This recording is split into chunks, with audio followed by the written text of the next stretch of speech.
miss all the fun. All right, ready? All right.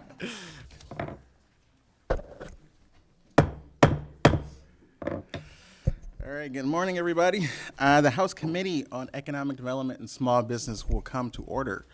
Mr. Clerk, would you please call the roll? Chair Hoskins. Here. Representative Grant. Present. Witsat. Neely. Here. Liberati. Here. Sophia. Here. Farhat. Here. Miller. Here. Tisdale. Here. Van Workum. Martin. Here. Roth. Here. St. Germain. Here. Mr. Chair, you have 11 members present in the quorum. All right, thank you. And thank you all for being here today. After a failed attempt, this is our first meeting of 2024. And what a meeting it is. Very exciting time. I hope you all had a wonderful new year. We got a busy day ahead, so I want to just go ahead and get started because we have a lot of people who want to testify. We have a lot of cards here. So with that, we are going to start the process for taking up House Bills 4907 and 4908. With that, the committee will go at ease.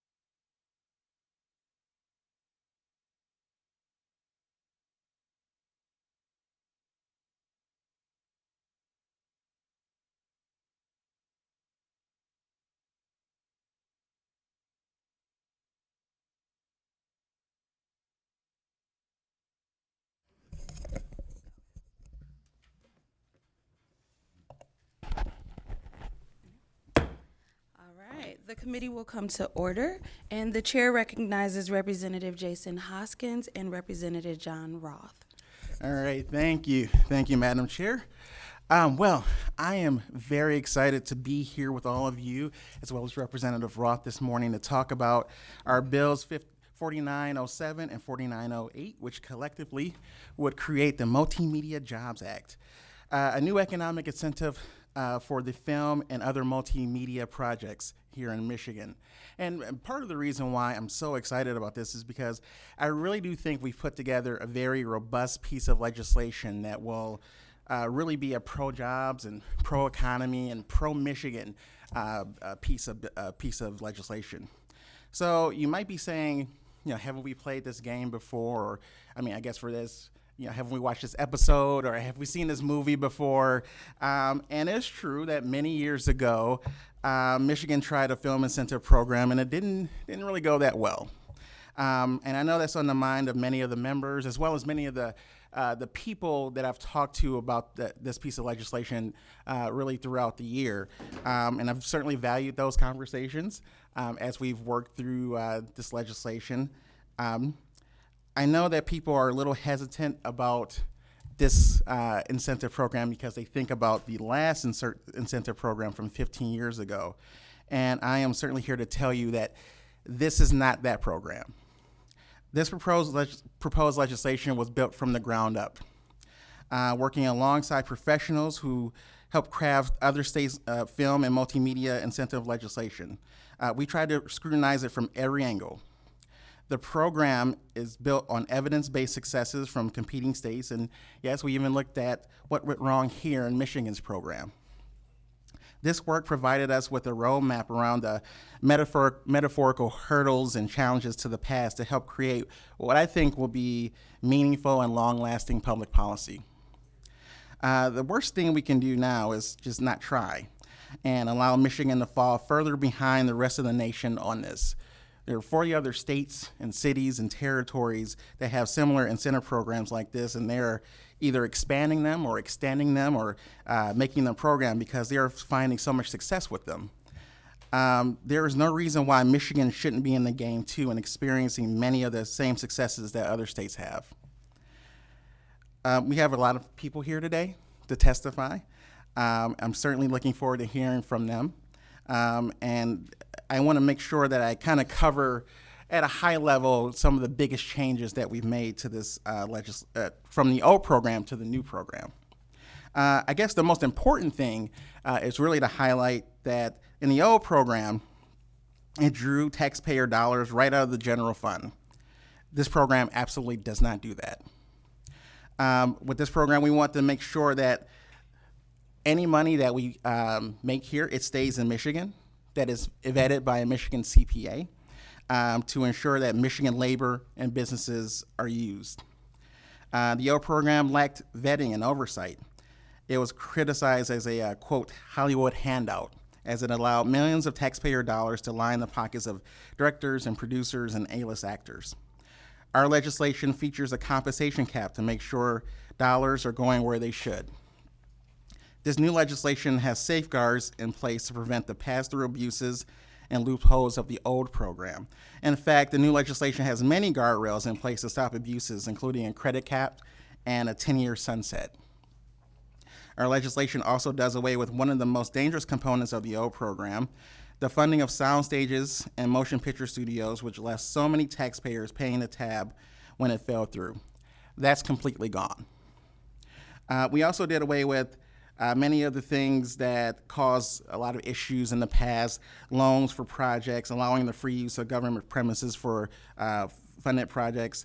And I can go on and on about many of the changes that we put in, but I definitely want to make sure that I give Representative Roth some time to speak. I also will be bringing up Alexander Page from the Michigan Film Industry Association. He's an expert in this. He's someone who we've been working with on this legislation, and he'll be able to go into more of the technical details of this legislation. So Representative Roth and I will give our testimony. I will then go back up. Representative Roth will go back up, and then Alexander Page will come. And then after that, we'll have questions for the three of us. So with that being said, Representative Roth. Thank you, Chairman Hoskins. Appreciate it.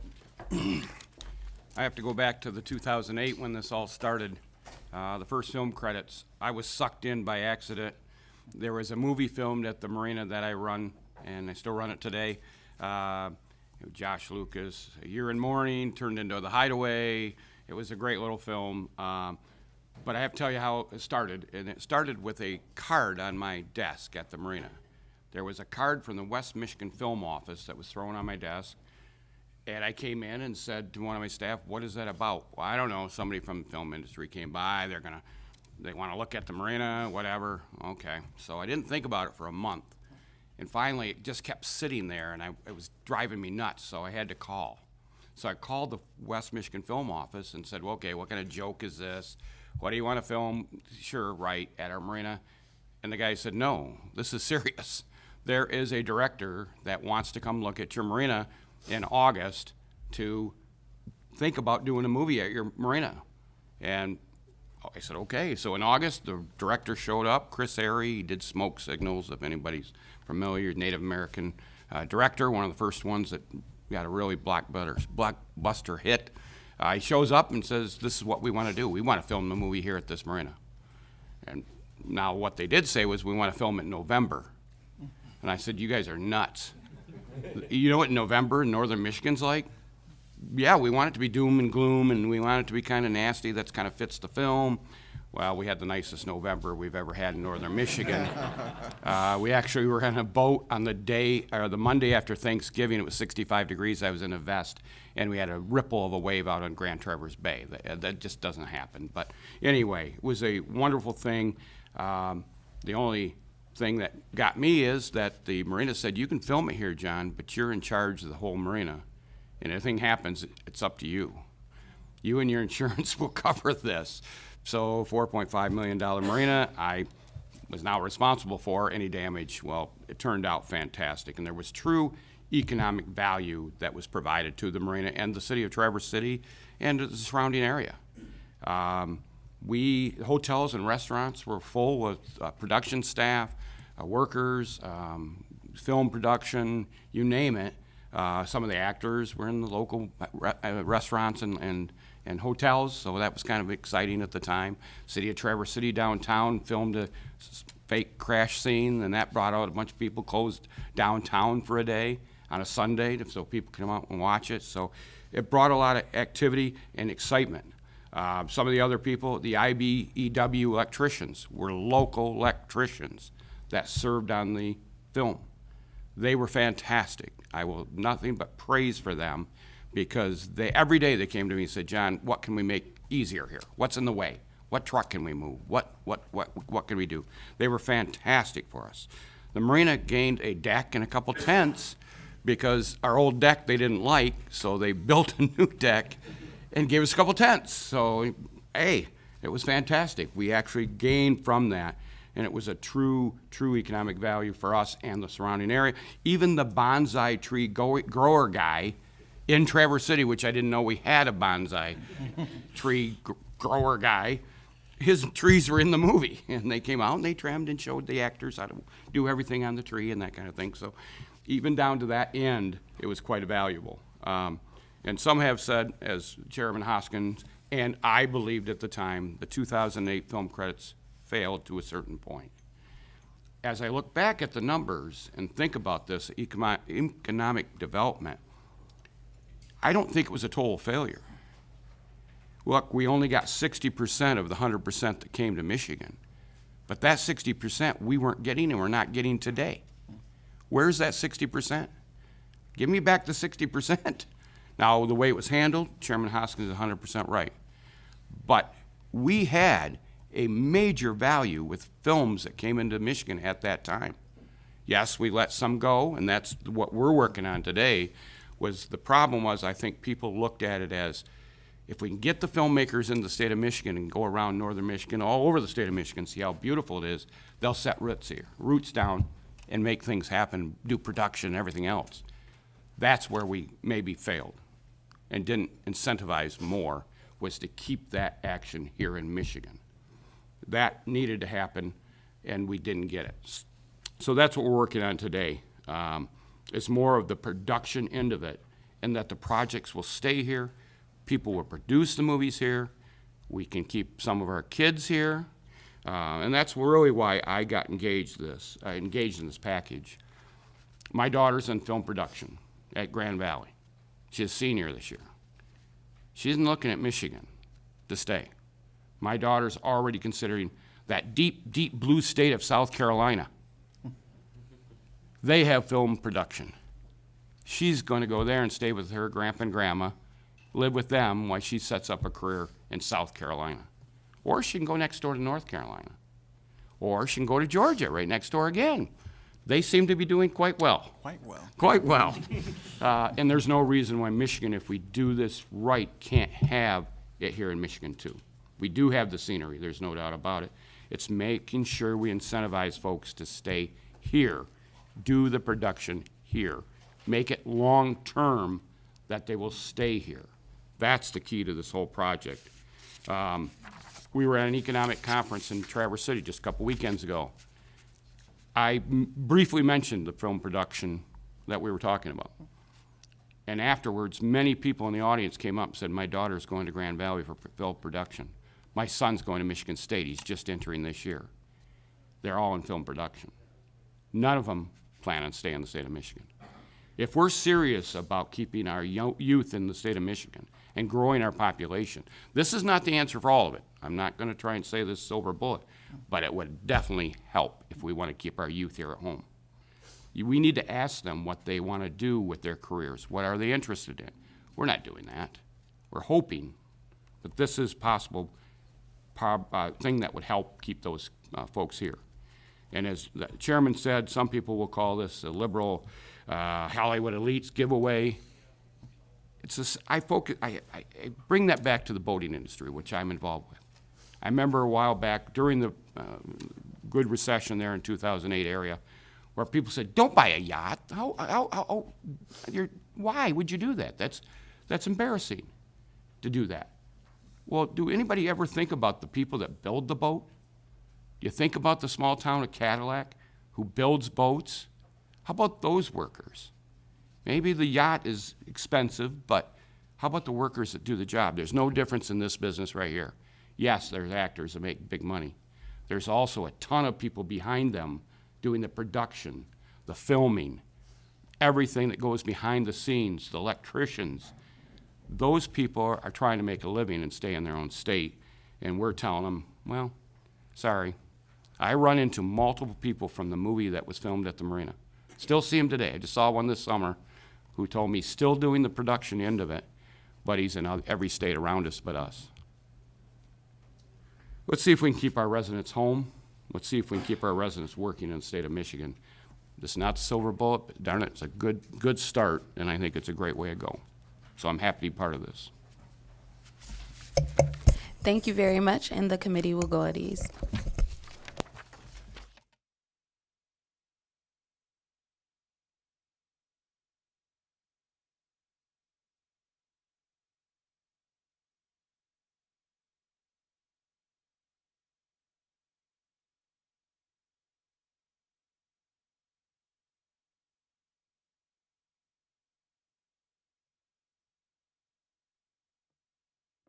Committee will come back to order. All right, next we will have Alexander Page from the Michigan Film Industry Association.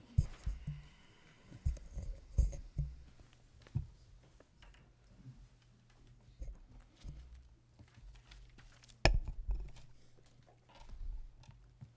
right, whenever you're ready, Mr. Page. Thank you, committee members, for your time this morning. My name is Alexander Page. I'm a resident and small business owner in Linden, Michigan, and I also serve as the legislation chair for the Michigan Film Industry Association. And I'm here to express wholeheartedly our support for the Michigan Multimedia Jobs Act, focusing on House Bills 4907 and 4908. Picture this: the beauty and the uniqueness of each of your legislative districts showcased on screens, captivating audiences and enticing them to explore these places in person. All brought to you by supporting Michigan businesses and employment of hard-working Michiganders. Take the recent success of the Detroit Lions playoff run, for example.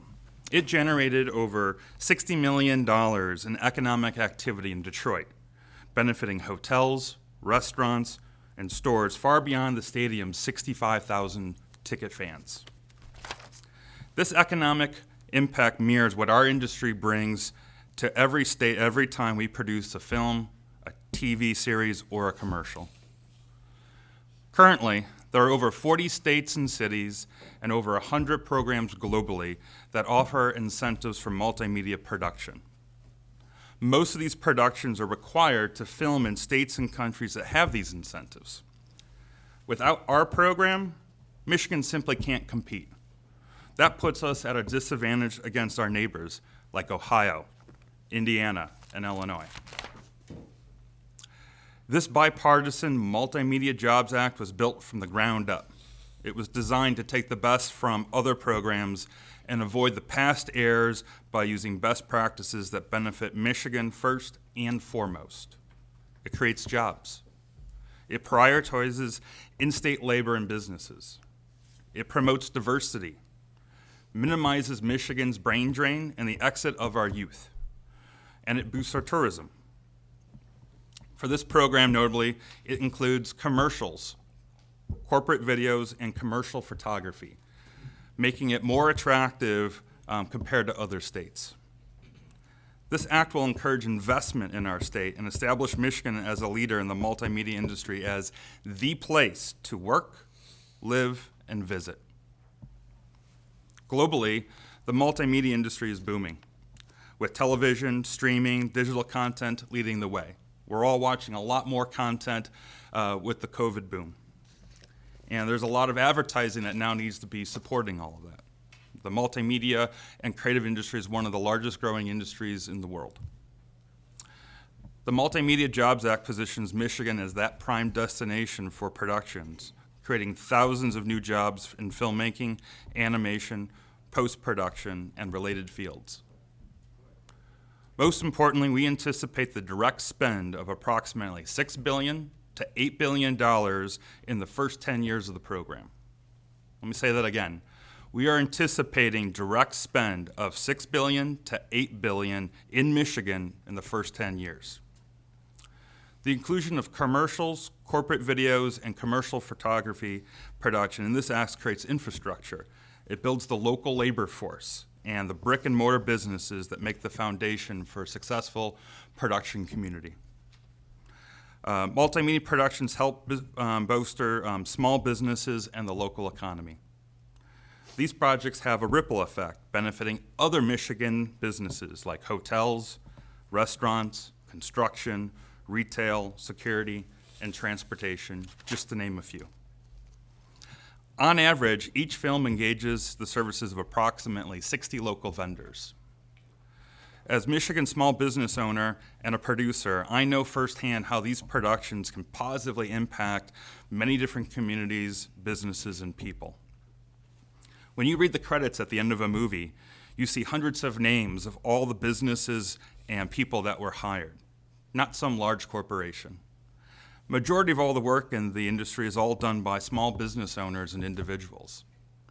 In addition to prioritizing Michigan business and labor, the Multimedia Jobs Act incentivizes hiring minorities, women, veterans, and the disabled.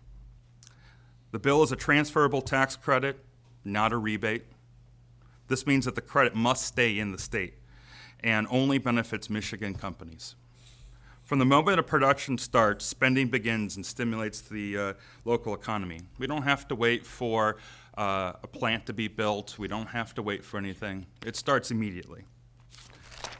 And Michigan gets that economic benefit from the spending well before the credit's issued, which is typically 1 to 2 years later.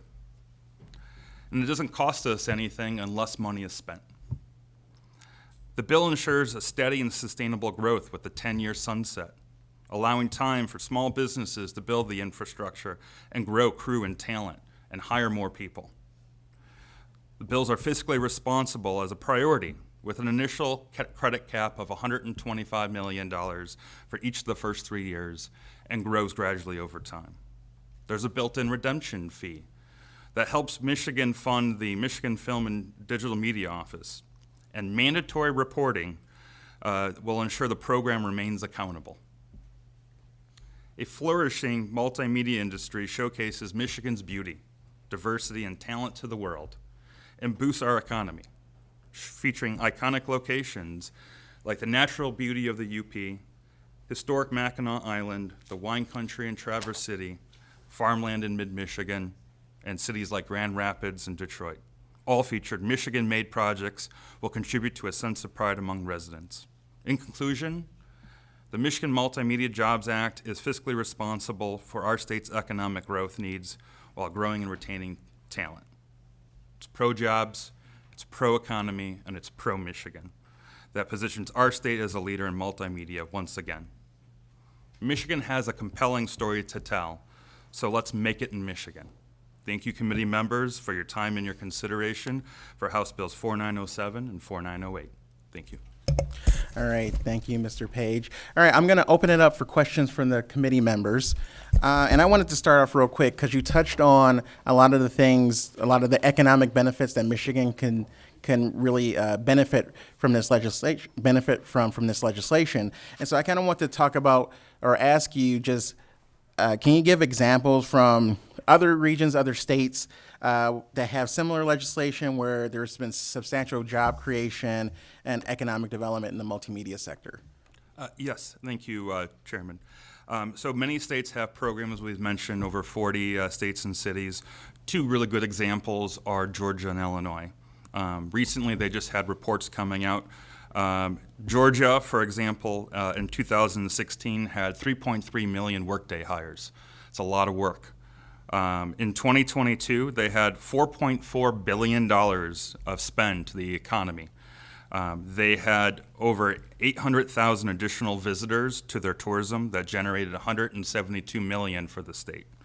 And over 10 years, they had $1.2 billion worth of capital invested into their state. They also stated that less than 8% of the productions would have been there if they didn't have a program. For Illinois, They have generated on average $11.5 in direct spend for every dollar that was issued in credits. They're currently having another 10 years of that program extended last year because they know the value. And because of that 10-year extension, there was an announcement of the Field Studio, which is going to create 12,000 jobs and $1.3 billion of economic growth in the first 5 years after being built. All right, thank you for that. I have a question from Representative Tisdale. A few quick questions, if I may. Sure. Thank you, Alexander or Mr. Page, for coming this morning. First question up front. This is an incentive program, quote, end quote. How much upfront money, this is a tax credit program, how much upfront money is the industry asking for with these bills? None. So the way the program works is just like you go on a business trip. The production company has to spend the money in the state.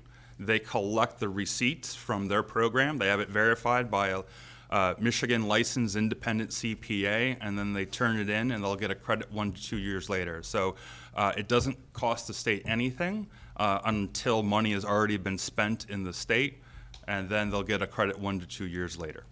So if there's no accrued tax burden as a result of the activities, there's no tax credit. Correct.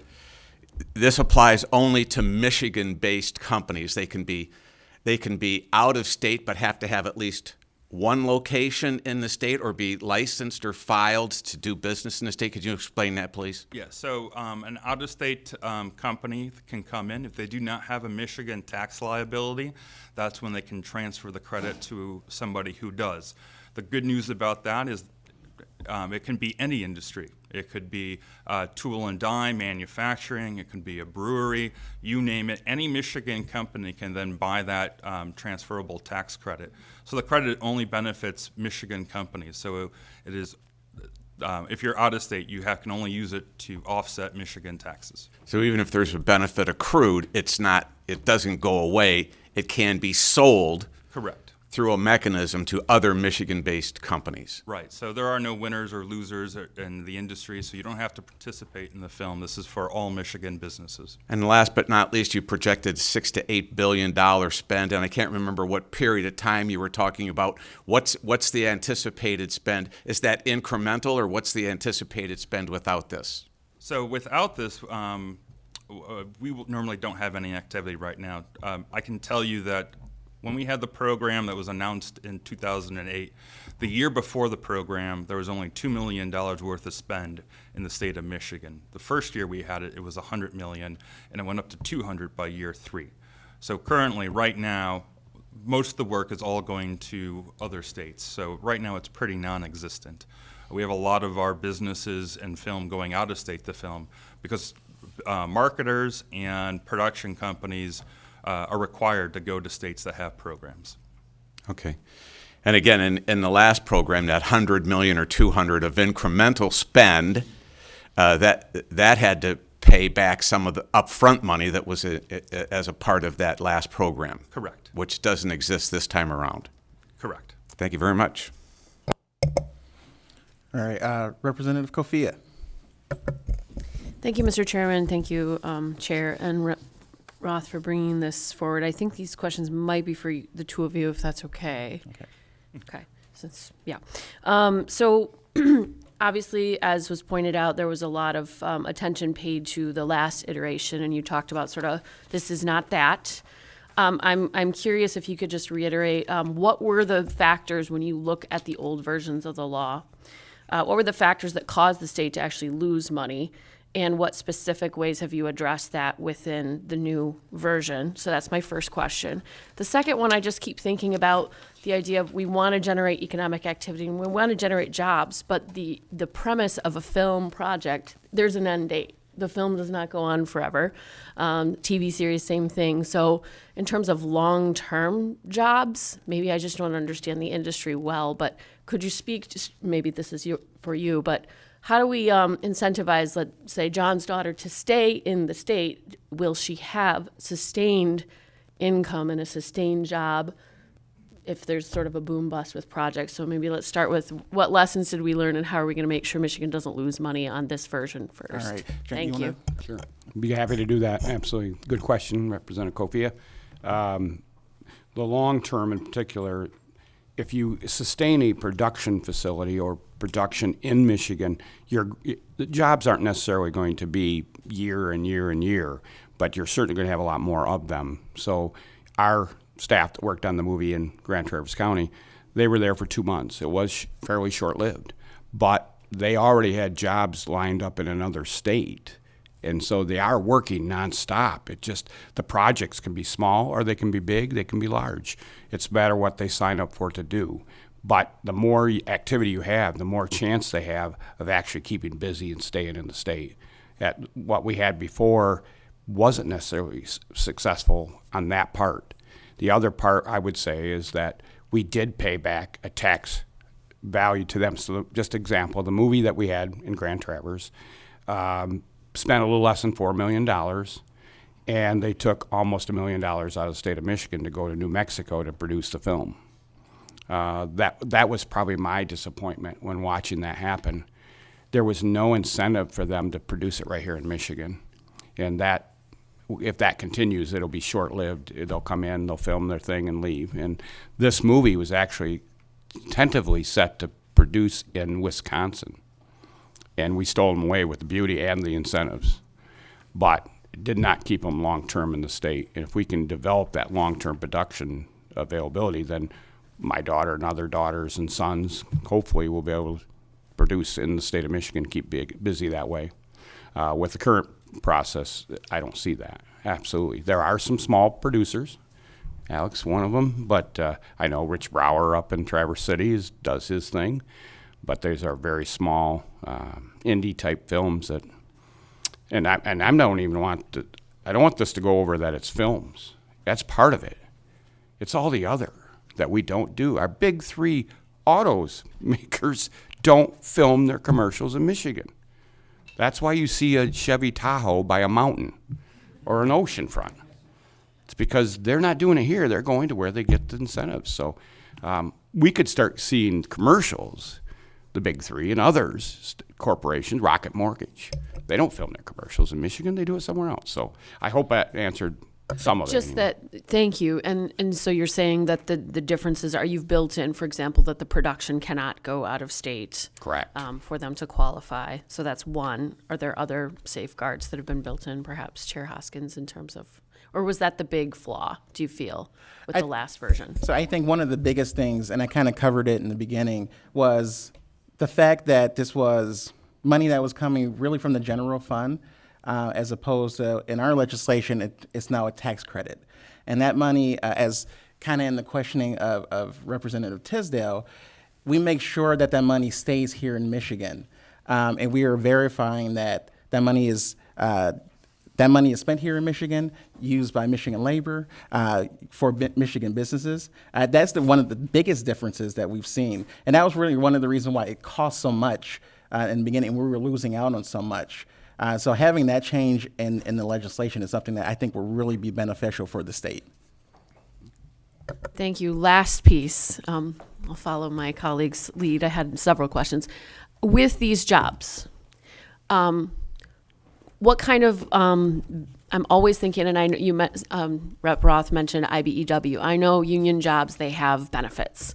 What about non-unionized labor that is incentivized to come and are able to get jobs, projects? Do they have a benefits package? I don't know enough about the film industry to know this, but I am curious what kind of jobs and what kind of compensation and benefits do they actually receive, depending on the position? I'll talk in some just broad pictures. Thank you, Representative. I think one of the points I do want to mention was about how do you build long-term jobs. And one of the biggest things for any program is stability and long-term. So having a 10-year sunset with a steady cap knows that you're growing gradually under time. You want to be able to know that you're there. What you're trying to do is motivate businesses to invest. You're not trying to build it yourself. So that's one area. I think the other part in terms of jobs, we're just like the construction industry. when you have a big bridge to build, you scale up, you go to a small one, and you move on. These are good, high-paying jobs. When you talk about crew members, yes, we're working maybe 6 to 8 months out of the year, but from a salary standpoint, it's about the full year. So these are really high-paying jobs, knowing that you're working that type of work. And that's only a small piece of the pie, because part of our legislation is that if you not only do the production here, if you do the post-production, it counts. So we're talking about high-paying visual effects, editing, and you're talking about when you have 10 years, you're looking at then more and more projects and more of these businesses, the small businesses, creating the jobs.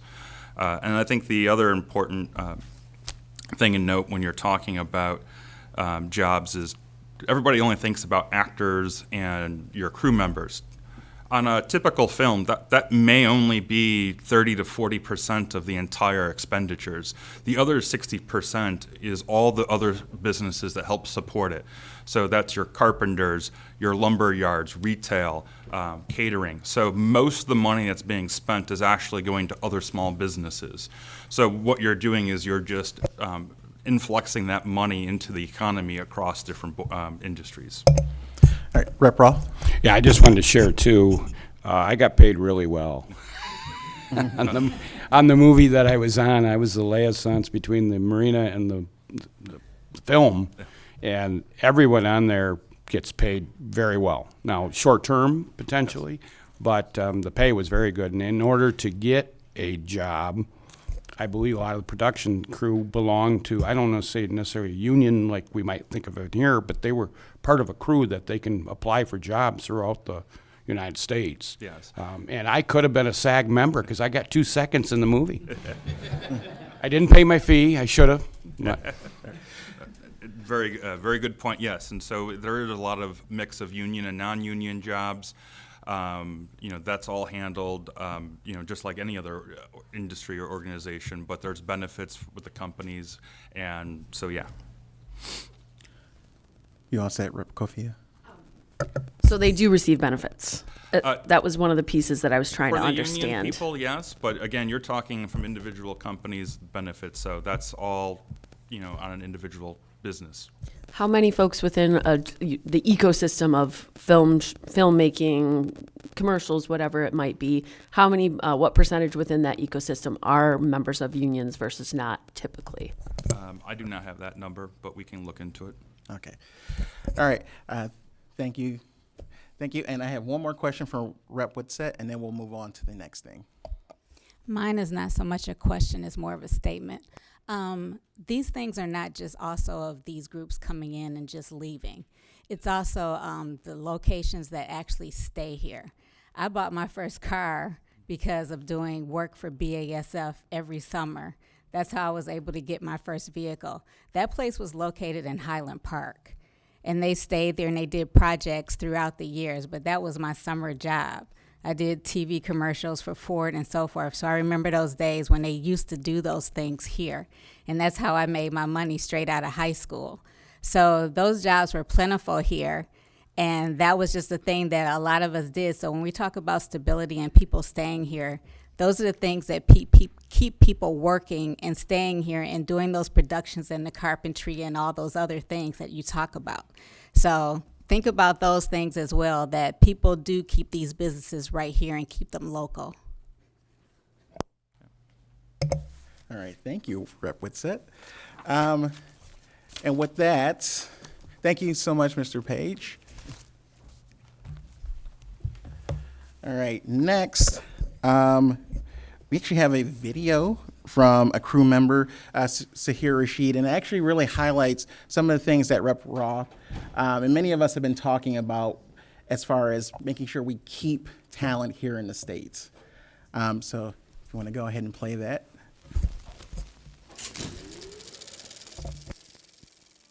It was 2009. I was 32 years old, single dad, and I had been out of work for over a year due to the housing market crashing. My daughter was 6 years old. I had zero income coming in because I was a 1099 employee and I was not eligible for unemployment benefits. Out of work, no vehicle, and living with my mom raising my 6-year-old daughter. I didn't know I was depressed, but I was depressed, looking back at it.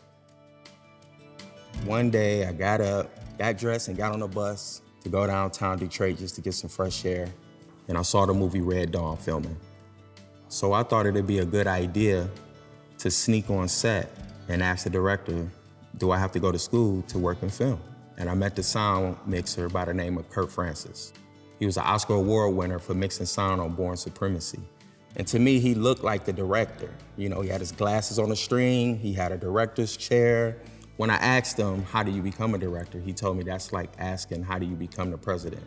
I hung out on set for about 3 or 4 hours, and then I realized that my daughter was getting ready to get out of school.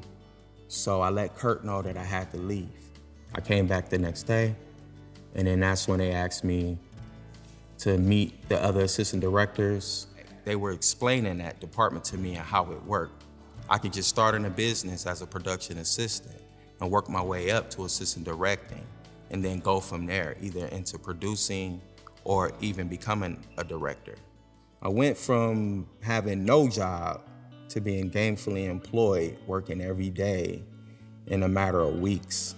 I just went to ask a question. I wasn't expecting to get a job. So when I was working, I had to pinch myself like, am I really here? You know? And then I was meeting the other kids that was working as PAs, and a lot of them went to school for film, and I had just walked up. And so it was like, wow, like I'm here. So I was thanking Kurt every other day. And he was like, it's okay, just go work. The job was a blessing, but I still had to get there. So every day I had to catch the bus. I had to be at the bus stop at 3 a.m., 3:30 a.m. sometime. And it was cold. We talking November, December, so that's what I had to do. And at the end of the film, they gifted me a 1997 Mercury Sable. It was overwhelming. The filming center was great because after Red Dawn, numerous films came to Michigan after that. That following year in 2010, I pretty much worked on every movie that came to the city of Detroit. When the film incentive left, it was 2014, I was working on Superman versus Batman, and that was the last big movie to touch Michigan. I hated to do it, but I had to leave to finish my career. So I moved to Texas, and from Texas, after a year, I went to Atlanta, and a lot of Michiganders are in Atlanta working, and I ran into a lot of them, and all of us want to come back home. Right now, I'm living in Atlanta, and I go home to my apartment. I have no family there. Life isn't all about work, it's about a healthy balance. So if the Multimedia Jobs Act passes here, Michigan will blow up, and a lot of people will stay, and a lot of people who left will come back. Work will be bigger than it ever was before.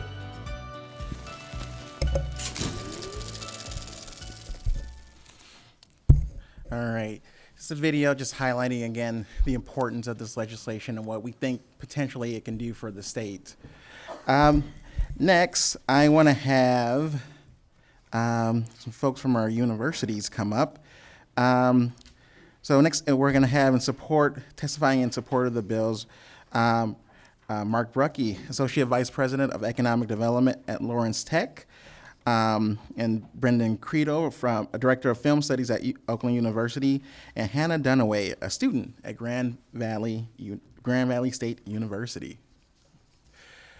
All right, you each, we have about 3 minutes each. You can keep it in there.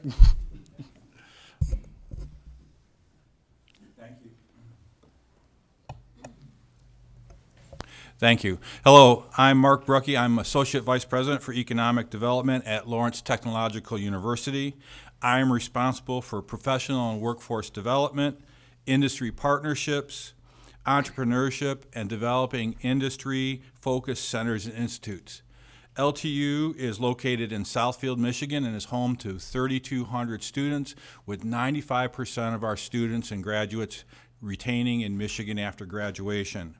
We focus on technological, experiential learning, and skills development in partnership with industry. LTU fully supports House Bills 4907 and 4908. These bills result in great sustainable jobs, talent, retention, and robust economic development in Michigan. They align with LTU's defining pillars of technological eminence, research and creative practice, interdisciplinary agility, professional excellence, and industry inclusion.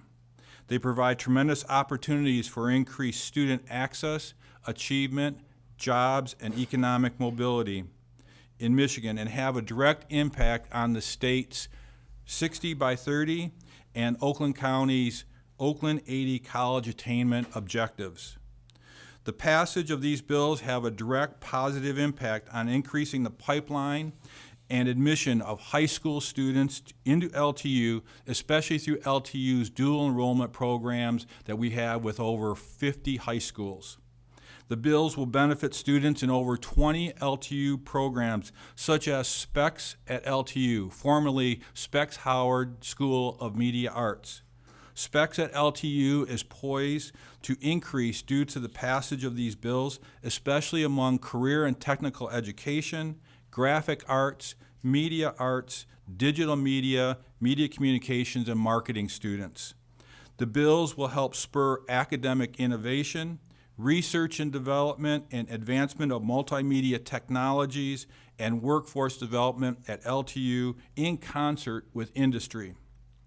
One key example of the high growth opportunities in this area is of virtual production and the use of Epic Unreal Engine. Virtual production has numerous high-tech, high-paying jobs associated with it and spans multiple industry segments, including film and television, video gaming, corporate videos, education, and more. LTU is dedicated to growing and scaling virtual production in collaboration with industry that will provide very attractive academic programs, workforce development certifications, and jobs for students and professionals alike. In closing, Michigan is poised to become a dynamic, creative, technological, multimedia innovation hub through the passage and adoption of House Bills 4907 and 4908. LTU supports these bills and encourages full support from the Michigan legislature. Thank you. Thanks. Oh, sorry. Good morning, Chair Hoskins, Vice Chair Grant, Vice Chair Tisdale, committee members. My name is Brendan Cradell. I'm the Director of Film Studies and Production at Oakland University.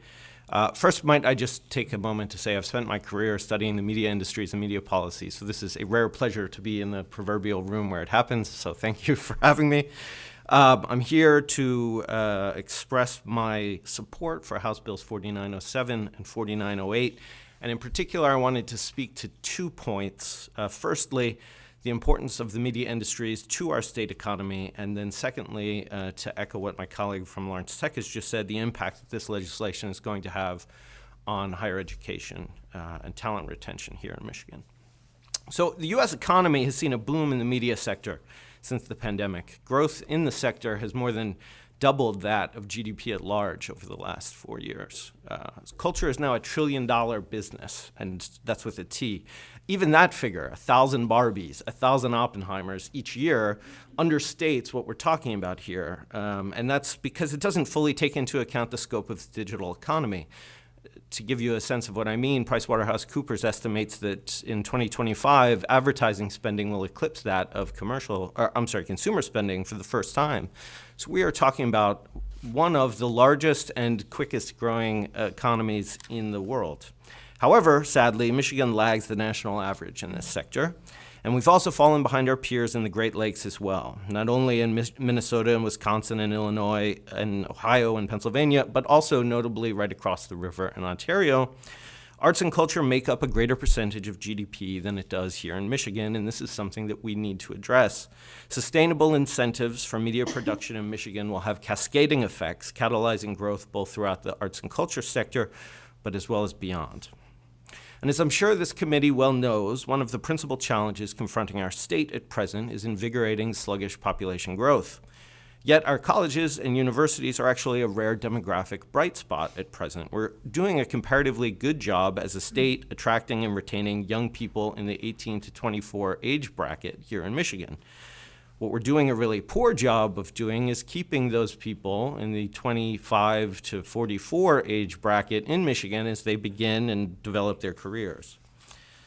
The Multimedia Jobs Act represents an important opportunity to do just that. And so to give you a very concrete sense of what I mean, I direct a program at Oakland University that has thrived over the last decade. At a time when enrollment in universities across the nation and across the state has declined, we've actually grown our program by almost 30%. We've done so also by becoming the most diverse program on our campus. Nearly 4 in 10 of my majors are underrepresented minorities, which is more than twice the rate of the campus at large. The growth of our program and its success in attracting the very kinds of students who are least represented amongst our student body lead me to confidently report, something that I suspect my colleague to the right is about to say, that the next generations of Michiganders are telling us in no uncertain terms that they want to be studying these fields today because they want to be working in them tomorrow. The trouble is that too many of these graduates are leaving Michigan to do so. Alumni from my program are 3 times as likely as those from the university at large to leave Michigan after they've received their degree. The future economic health and cultural vitality of our state depend on keeping more of those graduates here as they build their careers. And so my recommendation to this committee would be that we would be well served to adopt policies that ensure we can build and sustain a thriving media economy in Michigan. And I believe that House Bills 4907 and 4908 represent an important step in that direction. I appreciate the time today to share Oakland University's testimony, and I welcome any questions. Thank you. Thank you.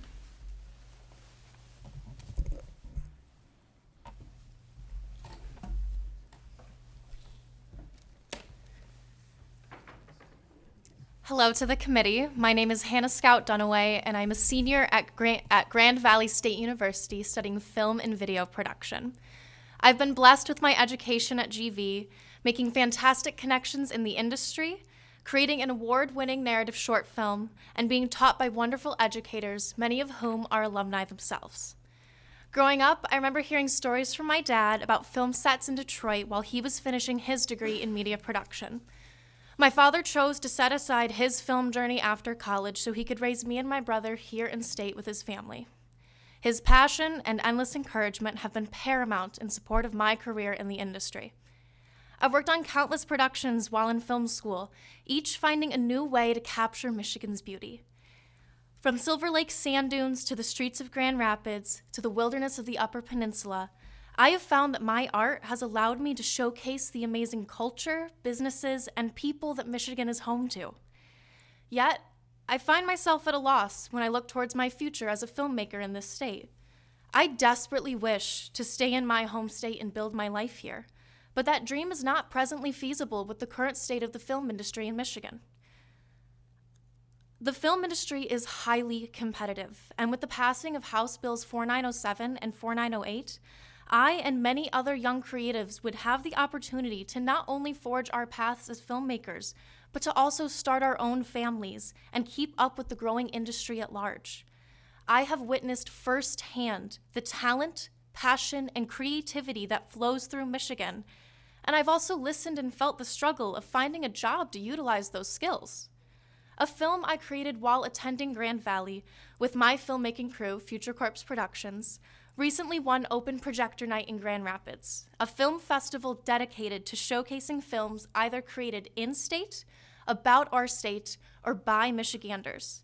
The innovation, imagination, and skill displayed were unbelievable, and I am confident that is the case for Michigan creatives as a whole. I encourage our committee members today to make the choice that would allow me and many other recent graduates, my friends, my coworkers, and my closest companions and collaborators, to build a career in our home and use our talent to showcase the states that we love. Thank you. All right, thank you all so much for your testimony. I'm not sure if any of the members have any questions for our current slate of people giving testimony. Oh, all right.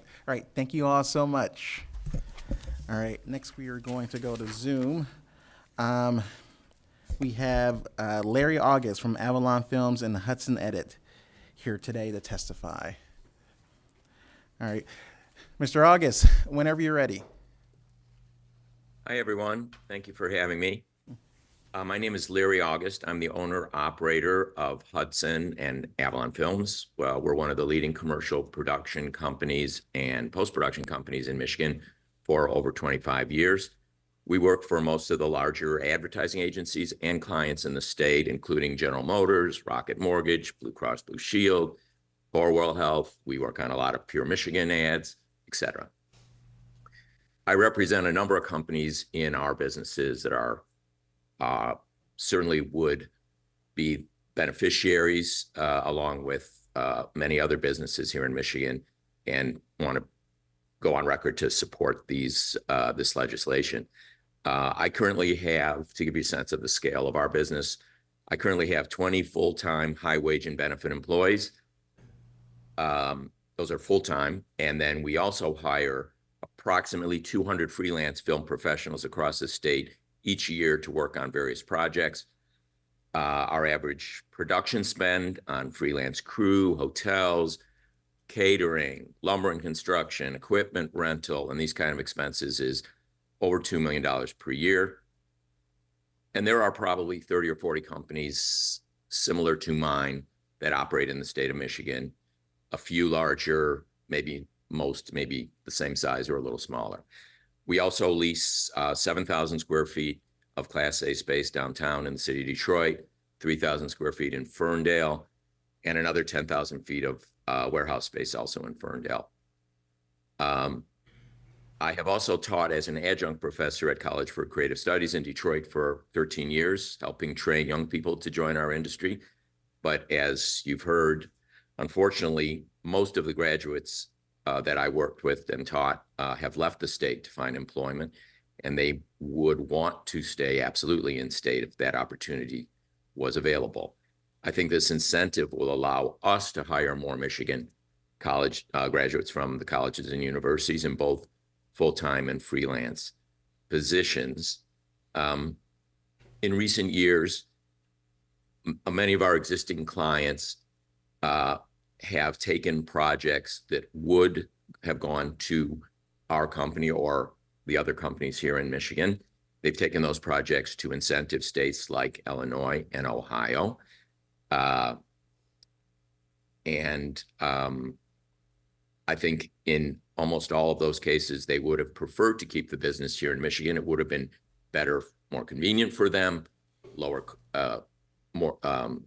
and they are doing projects with us, but they have specifically taken projects to states that have the incentives and that, of course, Michigan currently does not.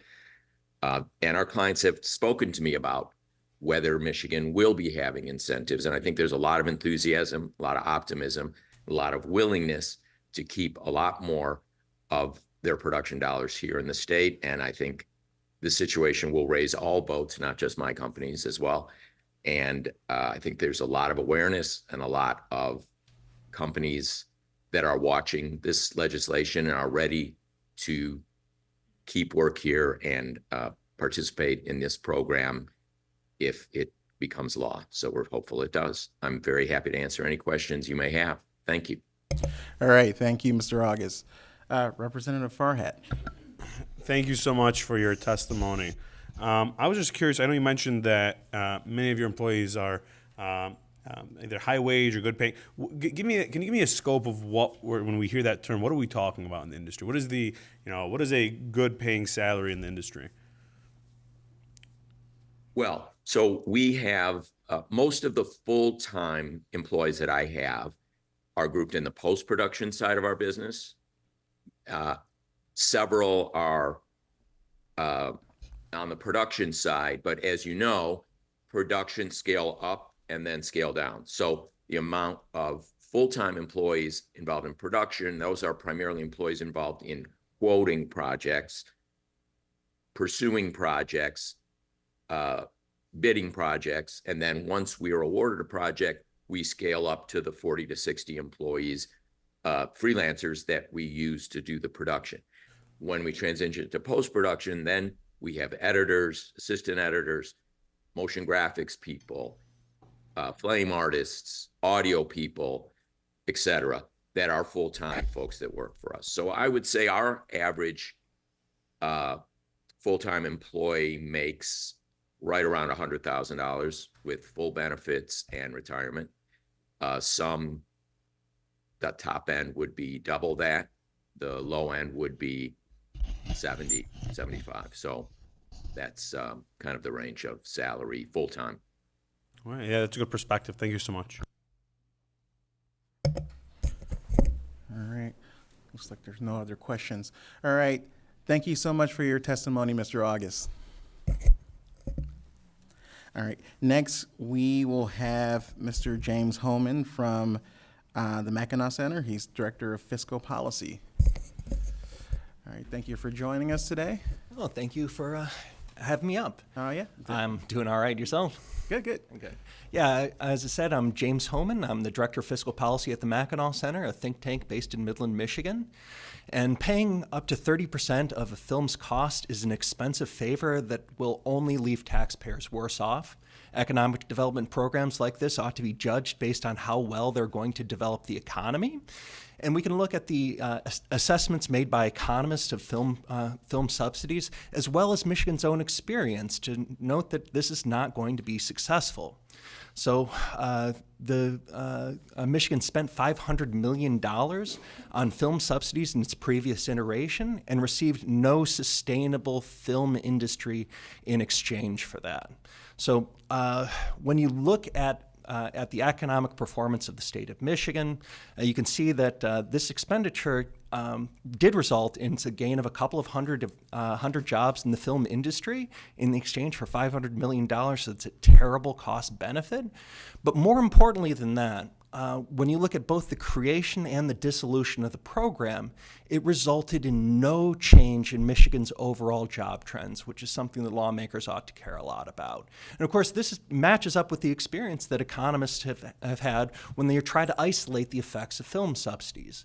So as J.C. Bradbury put it in his 2020 review, the gains from film producers or from film credits produce gains for film producers that do not spill over into the overall economy. In other words, film producers win and taxpayers lose. And this actually makes sense when you consider the costs of the program. The $500 million that we spent on film production could have been spent on schools or roads or poverty alleviation programs that also have the secondary and tertiary benefits that our film industries have pointed at as the primary benefits of this programs. Now, I wanted to talk about one other feature of this program in this proposed legislation: the ability for film producers to sell their credits to other taxpayers. This is a problem and not a benefit. Laundering payments to film producers through other taxpayers decreases transparency of the program because tax credits are not subject to the same disclosure requirements that direct grants are. In addition, operating the program as a tax credit rather than a direct grant means that legislators lose control of their ability to set annual fiscal policy through the budgeting process, something that legislators should carefully guard. So, I mean, that's my basic problems with the film subsidy. Economic development programs need to be judged by how well they develop the economy. The assessments made by economists suggest this is not going to be successful, and we've seen that lack of success in Michigan's own experience. So thank you for letting me testify on this, and I welcome any questions. All right, thank you. Representative Tisdale. Oh. Thank you, Chair Hoskins. Mr. Homan, over here. Oh, yeah. Real quickly, so you said the idea of subsidizing up to 30% of the production costs. So this is a tax credit. Would any of these production companies have a Michigan tax burden equal to 30% of the cost of their production? From the Michigan's experience, when it was a refundable tax credit, there's not much. There's a lot of shell games that can be done to hide revenue, and Michigan only taxes C corporations in its corporate income tax. So yeah, there's very little tax revenue. The tax credits are costs. But up to 30% of the tax credit could be up to 30% of the production cost? Of their Michigan spend, subject to the restrictions that the bill has, which I think that the chair has kind of gone over. But yeah, it's up to 30% of the cost. That's the benefit the companies receive. Of a tax credit?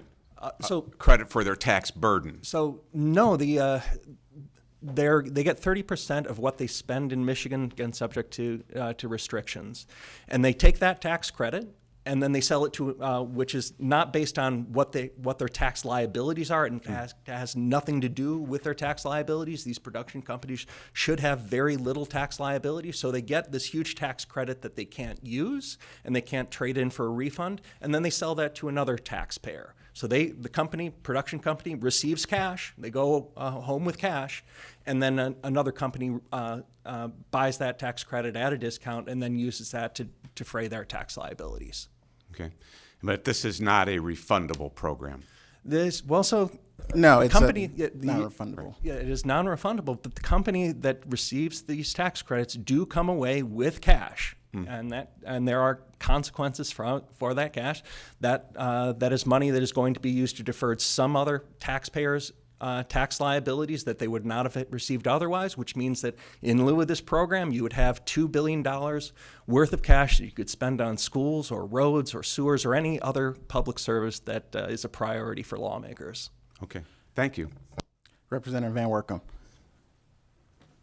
Thank you, Mr. Chair. One of my questions is related to that process of reselling those credits. One of the information sheets we have in front of us says it's a broker. I'm not sure what is outlined in the legislation of who that broker is, what the qualifications are, whether that is in-house as in the MEDC in the film office. Can you lend what that broker would look like, who that would be, and maybe some guardrails or protections that would prevent some of that and create some of that accountability? Yeah, there are people who specialize in selling tax credits from businesses to other businesses. Lawmakers have made a number of tax credit programs transferable. So, for instance, the old mega brownfield credits for developments were transferable before lawmakers made them refundable. So yeah, there are businesses that specialize in saying to consumers, energy, or any other large business in Michigan, you have a large tax liability. I can reduce that. I've got these film producers who have these credits. You can give them 85 to 90% of the value of that credit in cash, and then you get that tax credit, which you can use to defray your tax liabilities. Yes, the brokers do take a cut. It's a pretty small amount, but yeah, they exist. You raised some concerns about some of the accountability on that, particularly for lawmakers. Is there some suggestions that we should consider as we're reviewing this? Yeah, I mean, as I said, there are a couple of different types of credits. I would much prefer to see, I don't like the tax credit because it decreases the amount of transparency in the program. Because again, the ability of residents to get information about tax credits is much less than the ability to get information about direct expenditures. So I don't know how disclosable those brokers' fees are going to be, who eventually receives these tax credits, what discount has been offered from this one, or even whether that type of information is FOIA-able. But for direct grant programs, that's clearly it's FOIA-able. And then again, the other reason why I like grant programs more than tax credits is that it is subject to the annual budgeting process. This is an expenditure just like any other fiscal priority. Lawmakers are starting the budget process right now, and if subsidizing film industries is a priority for the majority of lawmakers, they should argue for it in the budget process.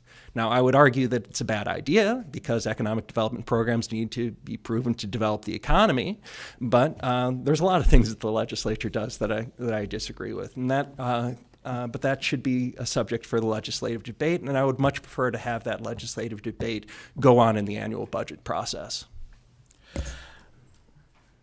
All right, I got to move on to the next person, but thanks. Thank you for your testimony. All right, on Zoom, we have Mr. Jacob, and I hope I don't mess up your name, Jacob Witten. from Good Jobs First. All right, whenever you're ready. I am. Thank you. And that is correct. So good morning, members of the committee. My name is Jacob Witten. I'm a research analyst with Good Jobs First, a nonpartisan research and policy resource center promoting transparency and accountability in economic development. I am also a resident of the city of Detroit, and in my capacity as both a policy researcher and Michigander, I wish to express my strong opposition to proposed legislation reviving the state's film tax credit program. Good Jobs First has tracked states' use of film subsidies since their proliferation in the early 2000s. Over the last 2 decades, economists and auditors tasked with evaluating these programs have consistently found that despite their considerable cost, they deliver a small financial return on the public's dollar. The state of Georgia, for instance, has the country's most expensive film tax credit program. A report released earlier this month from the Georgia Department of Auditors found that for every dollar in film tax credits awarded, the state recouped just 21 cents, resulting in a net loss of over $850 million in revenue. And Georgia is not an exception. In 2021, the state of Florida estimated that its film tax credit returned just 7 cents for every dollar awarded. The same report also reviewed more than 10 years of independent analyses looking at film tax credit programs across dozens of states. 19 out of 30 evaluations estimated a rate of return of less than 20 cents, including a 2010 report from Michigan's Senate Fiscal Agency finding a return of just 11 cents. We shouldn't expect tax cuts to pay for themselves, nor can it be denied that these programs have induced some new economic activity where they are adopted. But these modest returns must be weighed against other higher impact public investments. Assuming a return of 20 cents on the dollar, these bills stand to divert $1.7 billion from Michigan's general and school aid funds over the next decade. The question before this committee is whether Michiganders are in fact best served by shaving $1.7 billion off the tax liability of big corporations who we know invariably end up purchasing these credits from their original recipients. In Illinois, 5 companies purchased more than half of all tax credits issued between 2014 and 2021. Comcast, US Bank, Verizon, Walmart, and Bank of America. Collectively, they managed to reduce their tax bill by $325 million over these 8 years. Should tax breaks for big companies really take precedence over spending on our schools, our infrastructure, affordable housing? A 2020 paper published by 2 Harvard economists in the Quarterly Journal of Economics found that investments in the health and education of low-income children generate such high returns as to, in some cases, actually pay for themselves. I urge members of this committee to leave Michigan's film tax credit program in the past where it belongs and to prioritize investment in the public goods and services that are the real foundation of our shared prosperity. Thank you, and I'd be happy to take any questions. All right. Representative Tisdale. Thank you, Chair Hoskins. Jacob, thank you for testifying today. Quick question. So you indicated that up to $851 million in lost tax revenues, I believe it was in the state of Georgia. What percentage or what amount of that $850 million in lost tax revenues would have been occurred without the incentives?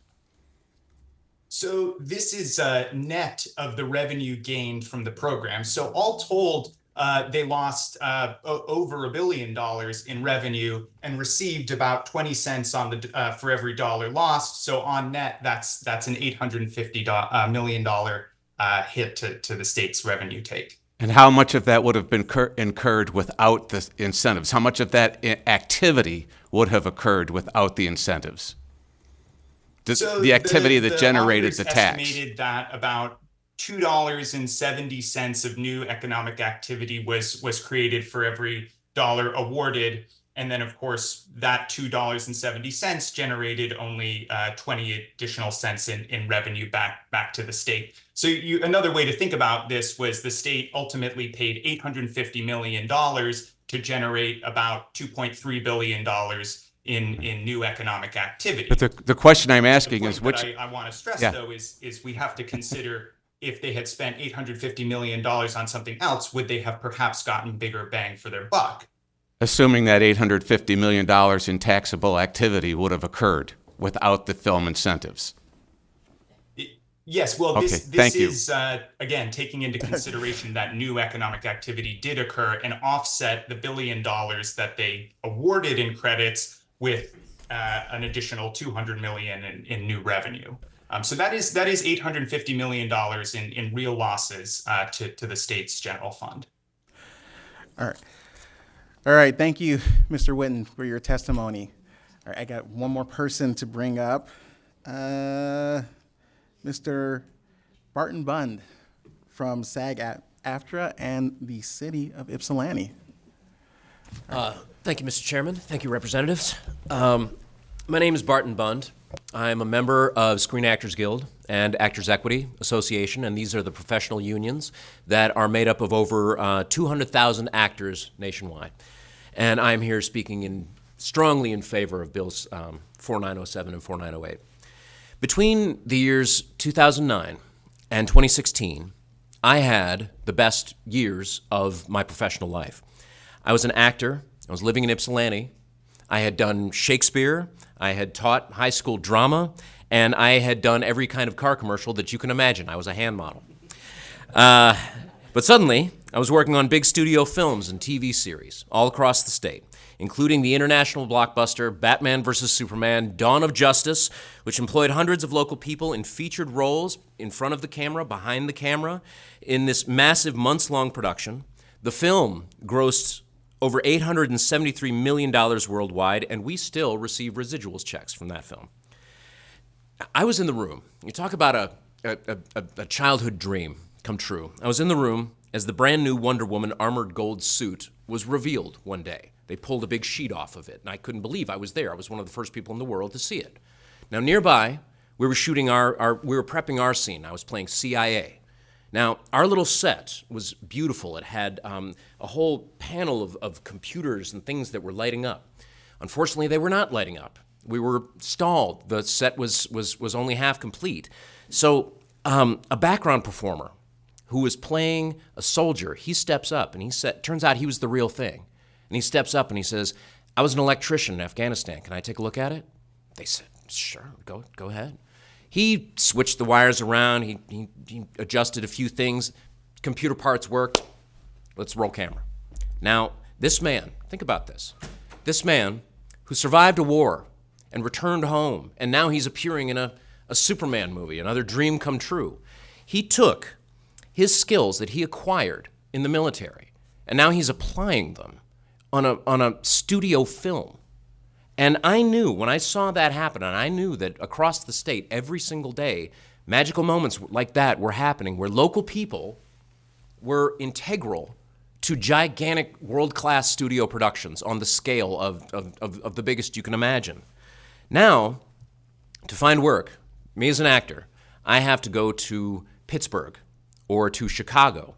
And I've heard that the new Superman movie is going to be shooting in Cincinnati, Ohio. And I don't want to go back to Ohio unless I have to. The work simply isn't here in Michigan. It is a lost opportunity for the people of Michigan and businesses in Michigan. Shakespeare said, I never did repent for doing good, nor shall not now.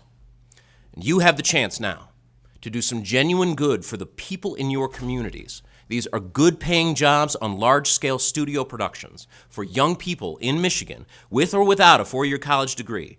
Our talent stays here in Michigan, the money stays here in Michigan, and for those two reasons, I implore you to support Bills 4907 and 4908 and restore Michigan's film industry. Thank you very much. Thank you very much. Any questions for Mr. Bunn? No? All right, thank you, Chairman. Oh, wait. Oh. I'm going to bring back Mr. Page very quickly, and then he'll be our last one. I'm sure you had some thoughts about some of that testimony there, and I wanted to give you a quick opportunity to talk about some of the things you heard. Thank you, Chairman. I think first and foremost, one of the things that I wanted to bring up is about transparency. So one of the things that we made sure in these bills crafting with our bill sponsors is that it's about good data in and good data out. A lot of the states and a lot of reporting, the reason that you get a lot of these negative reports is that they don't have good data. So we work really hard with economists to make sure that these programs are collecting and requiring good, transparent data so that the legislators can make informed decisions on whether this program works along the way. I think one of the other states' comments to bring up is there's a talk about value and worth. And when we're talking about that, we're in the economic development and small business. So these are economic development bills, and that's what we're talking about here. Fiscal generation of tax money, that's a different group altogether. So when they're talking about return on investment, of course, yes. Any program that you have an incentive, no matter what it is, film or any other program, you're not going to get a positive return on tax dollars. That's the whole point of an incentive program. What you're looking for is the economic value. So for Georgia, for instance, in 2022, they got, for every dollar they spent was $6.3 in return. It was $8.5 billion in total economic activity, with around $4 billion in direct spend. So that's a really high return on investment in activity for the investment put in. All right, thank you. Representative Van Workum, you have a question? Thank you, Mr. Chair. You actually spoke a lot about what I was going to ask about. I've got written here, ratio, return on investment, use data in, data out. And I think that was one of the major issues of the previous film incentive tax credit was you didn't have the data. And a lot of the testimony today is about those other jobs, the lumber yards and things like that. So looking at the information your office has provided and knowing there's a cap here and saying that there's going to be 300, 500 million, one of the questions is, where are you getting these numbers? What are you including in these numbers? Another big question about this, and a lot of the testimony and a lot of the shine here is the Batman and Superman. It's the Transformers. But the testimony that I'm hearing is more about the smaller commercials and things like that. So what is the actual goal here? Who are we trying to attract here? A lot of the questions from the committee members was about what are these jobs. With the previous film credit, it was trying to create those big studios, trying to establish something here in the state of Michigan. This is not going that, but we're still seeing this being presented to us that these are the goals of getting Superman filmed here and things like that. So I guess my question is two-part. What is the actual data you guys are providing to us that is showing this? Does it have the conciliatory things that we keep on hearing testimony about? And what is the goal here? I get that film and try and keep people here. Is it the big studios? Is it the commercials? Is it trying to create permanent jobs here? Is it trying to help those independent film producers? There's a lot going on here that doesn't seem to have that direct goal, and I don't know if we're getting the data that we need to make the decision as an economic development piece of legislation. Thank you, Representative. So in terms of the data, these are coming from reports, and I'm happy to share them. We have reports from Oxford Economic Group plus Olsberg, very respective economists in the field, and we can provide those reports for you. Also, in terms of what the goal is, the trend is different. So a good example is Illinois. Before COVID, their production spend was roughly a third TV, a third commercials, and a third movies. It's now shifted to 86% TV and streaming, because that's where things are going. Those are 8 to 9 month projects. That's where everything is trending out. Our program knows that really the hardworking backbone is the commercials, corporate videos, and so we have our own separate bucket to grow that industry. So it starts at 25 and then grows over time. And then we have a separate bucket for 20 minutes and over for your TV and episodic. So the shifting is more of these shows that can be season over season. You're looking at more investment into the infrastructure. What you want to be able to do is have that long term. So if people know they're going to be here, they're going to invest into the programs. When I talk about the direct spend, that number is just simple math. That's around the money that needs to be spent in order to use the tax credits that are provided. There's no economic models or in plan. That is just pure, that's the amount of money needed to be spent in the state in order to use up the credits. Hope that helps. All right, I got to wrap up. There was a lot of enthusiasm about this legislation. We got 3 overflow rooms. I have 66 letters of support here, a number of cards. I'm not going to be able to read them in, but they will be added to the record. With that, there are no absent members today. And Representative Grant moves to approve the minutes of the October 31st meeting. Without objection, so ordered. There being no further business before the committee stands adjourned.